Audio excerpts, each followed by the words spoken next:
ইসলাম কবুল করছি, যার কারণে আমার চাচাই আমারে উলঙ্গ বানাইছে। শুধু তাই না, আমার পিঠের দিকে তাকায়া দেখেন, খেজুরের ছড়া দিয়া মারতে মারতে আমার পিঠটারে ঝাঁঝরা বানায় ফেলাইছে।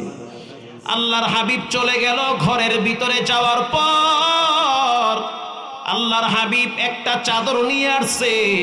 চাদরটাই না দুইটা টুকরা কইরা তার হাতে তুলে দিয়া বলল, একটা দিয়া নিজের দেহ ঢাকবা, আর একটা দিয়া লজ্জায় স্থান ঢাকো। আল্লাহু আকবার। এরপর থেকে নাম দেওয়া হইল, তোমার নাম কি? বলে আব্দুল উজ্জা। এই নামটা ভালো না, এটা দেব দেবীর নাম। যাও, আজ থেকে তোমার নাম হইল আব্দুল্লাহ। আজ থেকে তোমার নাম আব্দুল্লাহ। সাথে লকব দেওয়া হইল জুলবিজাদাইন। তার মানে দুই চাদরওয়ালা ব্যক্তি, চাদরের মালিক আপনার আমার প্রিয় নবী। দুই চাদরওয়ালা ব্যক্তি আব্দুল্লাহ। আল্লাহর হাবিব ফজরের নামাজের পরে হযরত ওমরকে ডেকে বলল, আজ থেকে তোমাদের সাথে আব্দুল্লাহ থাকবে, সে তোমাদের ভাই। তোমরা যেখানে থাকো সে সেখানে থাকবে। তোমরা আসহাবে সুফফায় থাকো, এই জায়গায় সে থাকবে। তোমরা যা খাও সে খাবে, কারণ তার মাও নাই, বাবাও নাই, তার মতো অসহায় পৃথিবীতে কেউ নাই। আজ থেকে তোমাদের সাথে বসবাস করবে। আশ্চর্য বিষয় হলো, আব্দুল্লাহ মাঝে মাঝে মসজিদে ঢোকার সময় চিৎকার মেরে বলতো আল্লাহু আকবার, জোরে জোরে বলতো। হযরত ওমর বলতে আছে, আস্তে বললেও তো হয়, এত জোরে কেন বলো? আল্লাহর রাসূল বলল, ওমর, আব্দুল্লাহর ঈমানটা চড়া মূল্য দিয়ে ক্রয় করা হয়েছে। আব্দুল্লাহর ঈমানের মূল্য অনেক বেশি, আর আপনার আমার ঈমানের মূল্য 500 টাকার নোট, 100 টাকার নোট। আব্দুল্লাহর ঈমানের মূল্যর অনেক দাম, চড়া মূল্য দিয়ে ঈমান ক্রয় করেছে। কারণ রব্বুল আলামিন কোরআনে বলেছেন, ইন্নাল্লাহা আশতারা মিনাল মুমিনিনা আনফুসাহুম ওয়া আমওয়ালাহুম বিআন্না লাহুমুল জান্নাহ ইউকাতিলুনা ফি সাবিলিল্লাহি ফায়াকতুলুনা ওয়া ইউকতালুন।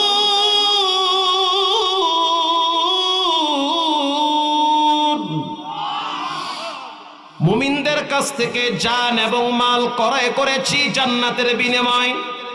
তার মানে আমার জান মাহমুদুল হাসান তোমার বাবার জান না, জান আল্লাহর। তোমার মাল আল্লাহর। তোমার জান এবং তোমার মাল জান্নাতের বিনিময় খরিদ্দার একজন, তিনি হলেন কে?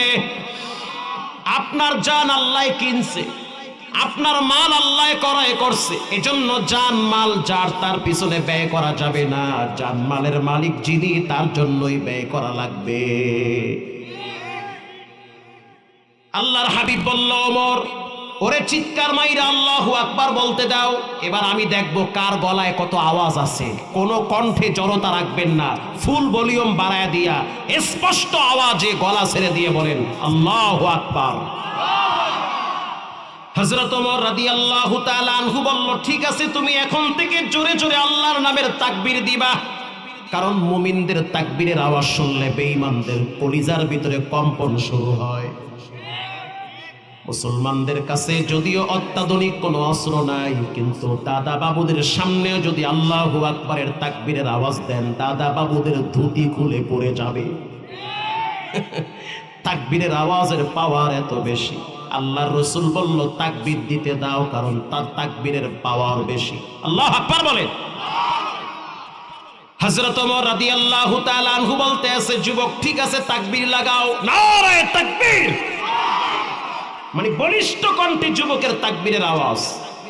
ঘটনাক্রমে কিছুদিন পরে তবুকের ময়দানে যুদ্ধে যাওয়ার দামামা বেজে উঠছে। আল্লাহু আকবার বলেন।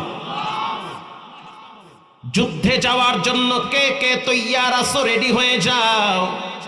30,000 সাহাবীরা ঐক্যবদ্ধ হয়েছে, আমরা জীবনটারে আল্লাহর জন্য ওয়াকফ করে দিলাম। 30,000 মুজাহিদরা ঐক্যবদ্ধ গ্রহণ করেছে, তারা প্রতিজ্ঞাবদ্ধ হয়েছে, আমরা রোমানদের সাথে যুদ্ধ করব। আর এই যুদ্ধের সেনাপতি হলো মুহাম্মদুর রাসূলুল্লাহ সাল্লাল্লাহু আলাইহি ওয়াসাল্লাম। আল্লাহর হাবিব চাদর বিছায়া দিছে। আপনাদের কষ্ট হয়? এই 10 মিনিট আল্লাহর হাবিব চাদর বিছায়া দিছে। যার যা কিছু মনে চায় দান করো, কারণ রোমানদের সাথে যুদ্ধ হবে, ব্যয়বহুল খরচ আছে না নাই? মজার ঘটনা হলো হযরত ওমরের টাকা পয়সা বেশি ছিল। হযরত ওমর রাদিয়াল্লাহু তাআলা আনহু অনেকগুলো সম্পদ রাসূলের সামনে নিয়ে আসছে।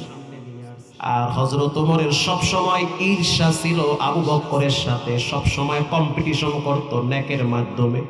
আবু বকরকে ঠকানো লাগবে আমলের মাধ্যমে। আল্লাহু আকবার বলেন। কিন্তু আবু বকরের মর্যাদা এত বেশি, নবীর পরে যার মর্যাদা সবচেয়ে বেশি তিনি হলো হযরত আবু বকর। আল্লাহর হাবিব একদিন আকাশের দিকে তাকায় বলতে আছে, মুসলিমের হাদিস, আয়েশা রাদিয়াল্লাহু তাআলা আনহাকে বলে, আসমানের যতগুলা তারা ওমরের ততগুলা নেকি। আয়েশা রাদিয়াল্লাহু তাআলা আনহার মনটা খারাপ হয়ে গেছে, মনে করছে আমার আব্বার নাম বলবে, দেখি আরেকজনের নাম করে, তাও আবার সতীনের বাপের নাম। হাফসা রাদিয়াল্লাহু তাআলা আনহার বাবার নাম, আরো জ্বালা পোড়া। আল্লাহর হাবিব বুঝতে পারছে তার মনটা খারাপ। আল্লাহর হাবিব বলতে আছে, আয়েশা শুনে নাও, আসমানের যতগুলা তারা ওই পরিমাণ নেকি হযরত ওমরের, কিন্তু মনে রাখবা তোমার বাবা আবু বকর বাদে।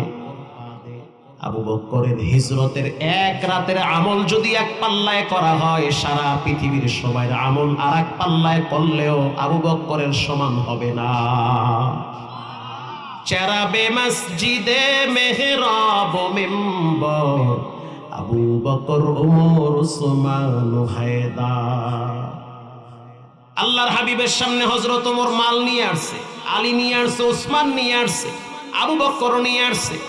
সবাই সামনে বসা, হযরত আবু বকর পিছনে বসা। আল্লাহর হাবিব প্রশ্ন করলো, ওমর তুমি কি নিয়ে আসছো? বলে সব নিয়ে আসছি। আলী কি নিয়ে আসছো? বলে এটা নিয়ে আসছি। কিন্তু আবু বকরের বেলায় রাসূলুল্লাহ এমনটা বলেন নাই। আল্লাহর রাসূল বলেন, আবু বকর তুমি ঘরে কি রেখে আসছো? তার মানে হইল তুমি তো এমন ব্যক্তি পারো না তোমার কলজারা বাইর করে আল্লাহর রাস্তায় ব্যয় করতে, ঘরে কি রেখে আসছো? হযরত আবু বকর বলে, ঘরে আমার কিছুই নাই, আল্লাহ এবং তার রাসূলকে আমার ঘরে রাইখা আসছি। ইন দি মিন টাইমে একজন মহিলা দুধের বাচ্চা নিয়ে নবীর সামনে দাঁড়ায় গেছে। পেট ভরা থাকলে বিরিয়ানিও ভালো লাগে না, কি চাচা ঠিক না? তো রাত বেশি হয়ে গেলে যত টাইম না টুন্নে ওয়াজ করেন, মইরা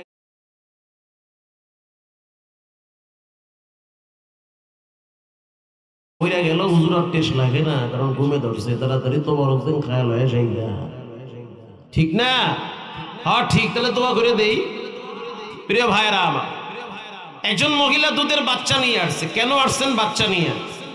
এই বাচ্চা তো কি বলে, ঘোড়া চালাইতে পারবে না, তীর নিক্ষেপ করতে পারবে না, তরবারি চালাইতে পারবে না।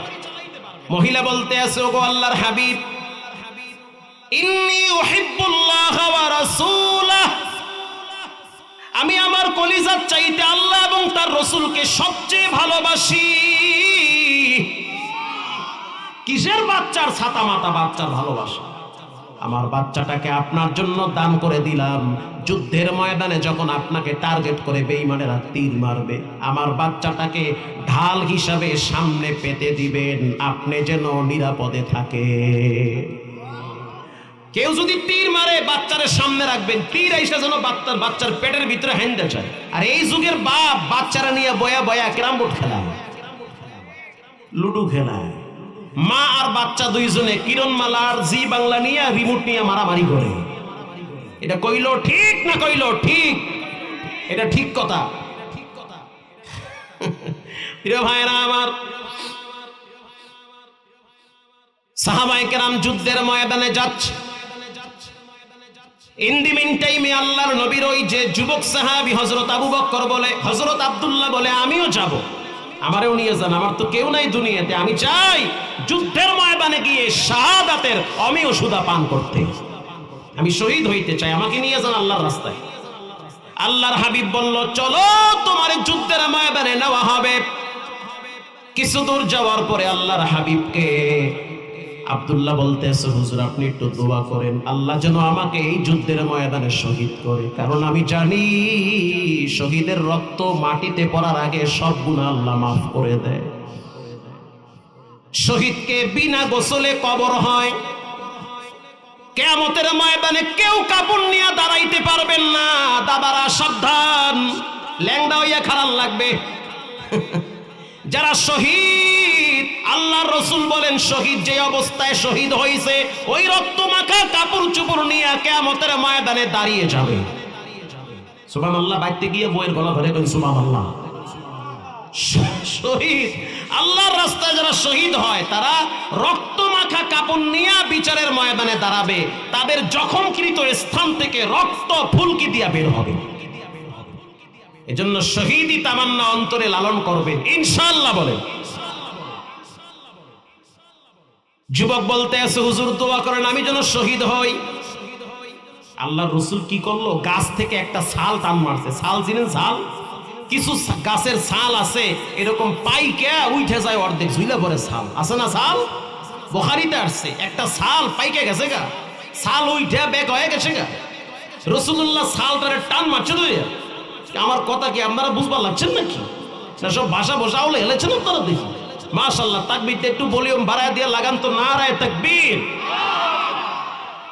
চাচা দেখি মানে ঠিকঠাক মতো গাই মারবার লাগছে।